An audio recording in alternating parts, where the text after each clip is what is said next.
ఇదిగో కోటయ్య, పాపం అని భయపడుతున్నావేమో. చేసేవాడెవడు, చేయించేవాడెవడు, అంతా పరమాత్ముడే. అందుకని ఎవ్వరికీ తెలియకుండా పని జరిపించే.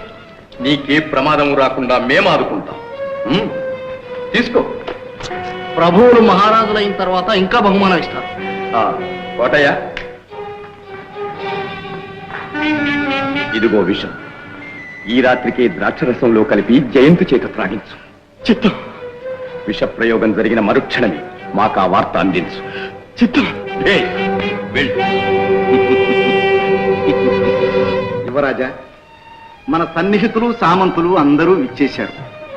తమరు ఈ విలాస మందిరంలోనే ఉండడం అమ్మగారికి రాకుమారికి కొంచెం ఆందోళనగా ఉంది. మంత్రి గారు, ఆడవాళ్ళందరినీ ఇలాగే అనుమానిస్తూ ఉంటారు. తమరు వెంటనే కోటకు బయలుదేరడం మంచిది యువరాజా. అలాగే, తప్పకుండా. రాజా, నువ్వు కూడా మా వెంట కోటకు బయలుదేరాలి. మా పట్టాభిషేకం నువ్వు కూడా తప్పకుండా చూడాలి. అదృష్టవంతుడు.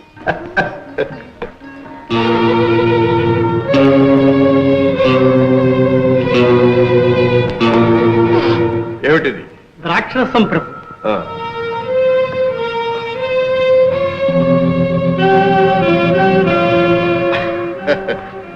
రాజా, నువ్వు తీసుకో.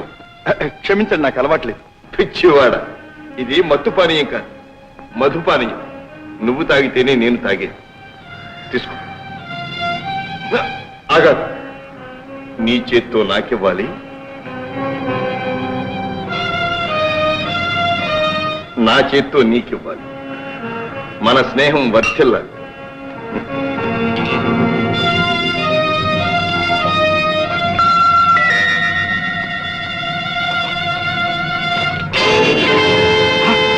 యువరాజా, యువరాజా, ఏమైంది?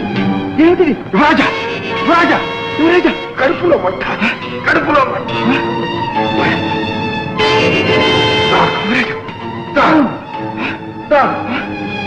యువరాజా,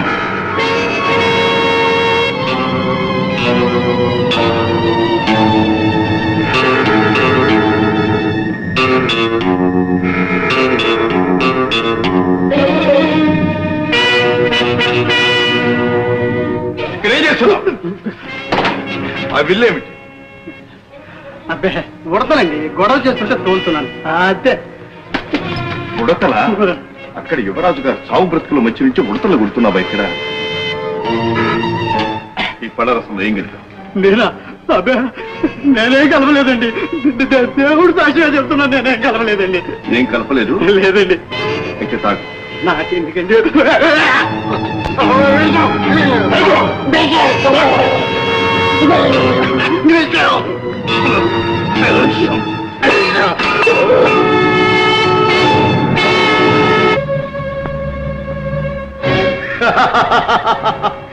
శభాష్, వేసేశాం కోటలో పాక. విష ప్రయోగం జరిగిపోయింది. అయిపోయిందన్నమాట యువరాజు గారి పని. మామూలుగా జయంత్ పరలోకంలో పట్టాభిషేకానికి తరలిపోయాడు. మన మార్గం నిష్కంటకమైపోయింది. ఇక రాజ్యాభిషేకం మామూలుగా తమకే. మీరే ఇక మహారాజు. అది రేపు కొలువులు. అందుకు తగిన కట్టుదిట్టాలన్నీ మేం చేస్తున్నాం ప్రభు. భేష్. కానీ ఈ విషయం మనకు తెలిసినట్టు మరో కంటికి తెలియకూడదు. అవునవునవునవును. అందరిలాగా మనం కూడా పట్టాభిషేక సమయంలో యువరాజు కోసం ఎదురు చూస్తున్నట్టు ఉండాలి మామూలుగా.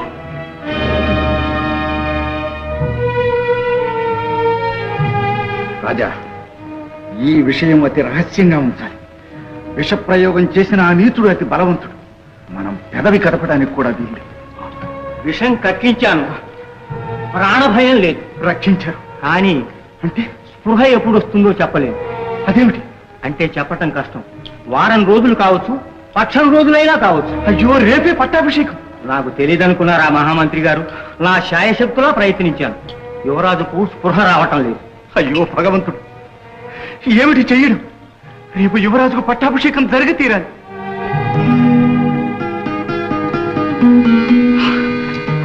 రాజా, ఈ ఆపద నుంచి కాపాడడానికే నిన్ను భగవంతుడు ఇక్కడికి పంపించాడు. నేనేం చేయగలను? యువరాజు గారికి ఏ విధంగానూ సహాయం చేయలేని స్థితిలో ఉన్నాను నేను. అలా అనకు. రాజ్యం ఒక క్రూర కిరాతకుని పాలు కాకుండా, ప్రజలు ఒక నిరంకుశుని కర్కశ పాదాల కింద నలిగిపోకుండా, అమాయకుడైన మీ యువరాజుకు అన్యాయం కలగకుండా నువ్వు కాపాడాలి. అయితే నన్నేం చేయమంటా? అల్లాడిపోతున్న ప్రజలను ఆదుకునే అవకాశం ఉంది. నీవు ప్రేమించే ప్రజలను, రాజ్యాన్ని కాపాడే సమయం వచ్చింది. అయితే చెప్పండి, ప్రాణమేమన్నా ఇస్తాను. ప్రాణదానం కాదు నేను కోరుతున్నది. యువరాజుకు స్పృహ కలిగేదాకా నువ్వు యువరాజుగా నటించాలి. కన్న తల్లి కూడా కనిపెట్టలేని సారూప్యం ఇది. రేపు నీకు పట్టాభిషేకం జరుగుతుంది. ఆ ద్రోహల ఆట కడుతుంది. మంత్రి గారు, రాబోయే ప్రమాదం మీరు గుర్తించడం లేదు. రాజ్యానికి, ప్రజానీకానికి రాబోయే ప్రమాదం ఇంకా గొప్పది కనుక నువ్వు అంగీకరించక తప్పదు. వద్దు, నేను సామాన్యుణ్ణి. ఈ రాచరిక మర్యాదలు నాకు తెలియదు.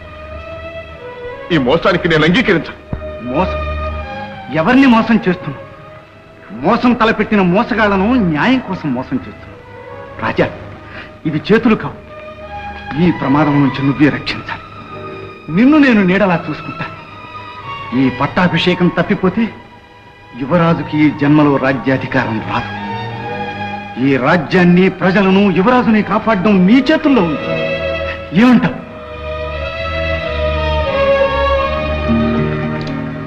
మీ ఇష్టం.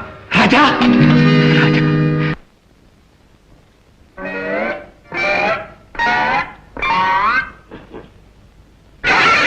అదే అమ్మా, అదే ఏం లేదు నాన్న, దోమలు. దోమలా?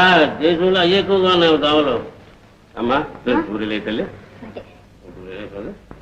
నా తల్లి తల్లి ఇక్కడ కూరయ్యమ్మా, కూర పక్కనే, ఆ పక్కనే. నా తల్లి తల్లి. ఏంటి పూరీ లేదేమమ్మా? నువ్వు తిన్నావు కదా నాన్న. నేను తిన్నానా? బాగానే ఉంది. 4 పూరీలు బాగా. నా తల్లి నా తల్లి. కూరేనా కూర? నువ్వు తిన్నావు కదా నాన్న. నేను తిన్నానా? నా తల్లి. ఆ మధ్యది భయ్యమ్మా, ఆ మధ్యది. నా తల్లి పూరి వేయి తల్లి, పూరి వేయి తల్లి. ఇదేదో మాయ కింద ఉంది. పూరి వేస్తే కూర ఉండదు, కూర వేస్తే పూరి ఉండదు. పూరి కూర వేస్తే కరస ఉండి తల్లి. అదేంటి నాన్న, నేను వేస్తూనే ఉన్నా, నువ్వు తింటూనే ఉన్నావుగా. నువ్వు వేస్తూనే ఉన్నావు, నేను తింటూనే ఉన్నానా? అమ్మా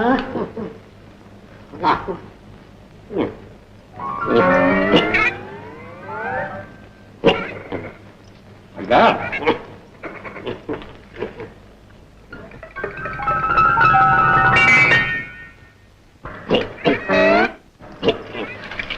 నా తల్లి నా తల్లి.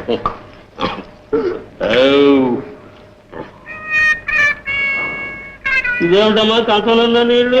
చేయి కడుక్కున్నావుగా నాన్న. నేను చేయి కడుక్కున్నానా? ఇదిగో అమ్మా ఎంగిలి చెయ్యి. ఏదో పరాగ్గా కంచంలో పారబోసింది, కడుక్కో. ఏదో రోజుకి నాకు మతిపోతున్నట్టుందమ్మా. రోజు నా బుర్రకి తొర్రాడింది. అయ్యో నా తల్లి, ఏదో మాయకుండా ఉంది. అమ్మా చెప్పేదమ్మా సుబ్బమ్మా. నాకేం తెలుసు నాన్న.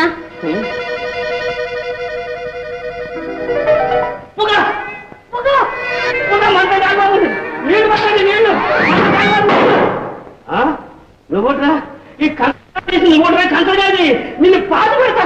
నాన్న వద్దు నాన్న, పట్టక నాన్న, పాపం నాన్న. అయ్యుండి, ఆయాసంగా ఉంది. ఎవరిదేగా? నువ్వు అడిగివా?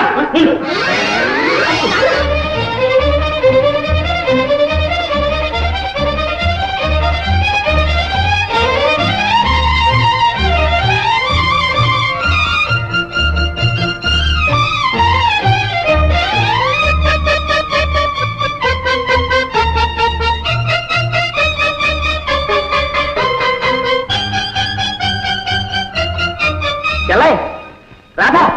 అన్నయ్య. అమ్మా చెల్లాయ్, రాధా ఏమైనాడు? రాజా సంగతి తర్వాత ఆలోచిద్దాం. ముందు కంచి వెళ్ళిపోవాలి. ఎక్కడికి? పద. సుబ్బులు, సుబ్బులు. ఎవరన్నయ్యా? ఎవరేమిటి మొహం? నాకు కాబోయే కిరికిరి. నువ్వా? మా నాన్నడి? మీ నాన్న అలా వెళ్తే ఉన్నాడు. ఆ తర్వాత చెప్తాం కానీ ఈ అమ్మాయి నా చెల్లాయి. కొన్నాళ్ల పాటు మీ ఇంట్లోనే ఉంటుంది.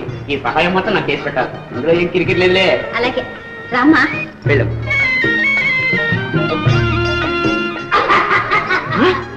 అప్పుడే కిరికిరా?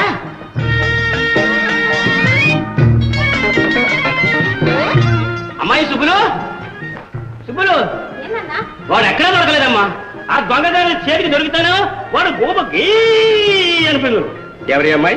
నా స్నేహితురాలు నాన్న, యువరాణి మందిరంలో నాతో కలిసి పనిచేస్తుంది, పేరు రాధ.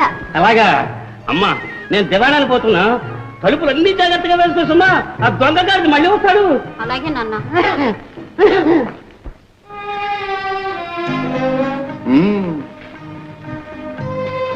ఒక్కరోజు రాదు, వేషం సరిపోయింది, మరి నటన? స్వయంగా యువరాజుల వారిని గమనించావుగా. ఓహో, మంత్రి గారా, రండి, దయచేయండి. ఏమిటా కష్టపోయారు? అదే, రండి. వీరు మన ఆత్మీయులే. ఈ సృష్టిలో ప్రభువు ప్రజా భగవంతుడికి అంతా ఒకటే కనుకనే వీరు మనలాగే ఉన్నారు. ఏమంటారు? భేష్, తమరు ఏకసంతగ్రాహులు యువరాజా. యువరాజా అని ఎప్పుడే అనకండి, రాజా అంటే చాలు. చూడండి, యువరాజు గారిని ఇక్కడ ఉంచితే ప్రమాదం. అందుకే యువరాజుల వారిని రహస్యంగా చిత్రదుర్గం చేర్చే ఏర్పాట్లు చేయించాను. వైద్య మహాశయ, మీరు వారితో వెళ్ళి దగ్గరే ఉండి చికిత్స చేస్తూ ఉండండి. కోటలో వ్యవహారాలు ముగిసిన వెంటనే మేము వచ్చి కలుసుకుంటాం. అలాగే మంత్రి మహాశయ.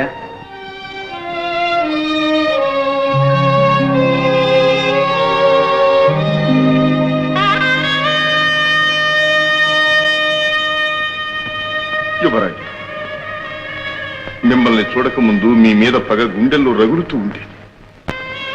చూచాను, ఒక్క మాటతో, ఒక్క చూపుతో నన్ను మీ వాణ్ణి చేసుకున్నాను. మీ మీద జరగబోయే అన్యాయాన్ని అరికట్టడానికి నేనొక్కడిని పెడుతున్నాను. ఈ పరిస్థితుల్లో మిమ్మల్ని వదిలి వెళ్ళటానికి మనస్కరించటం లేదు, కానీ గచ్చంతరం లేదు. సెలవు.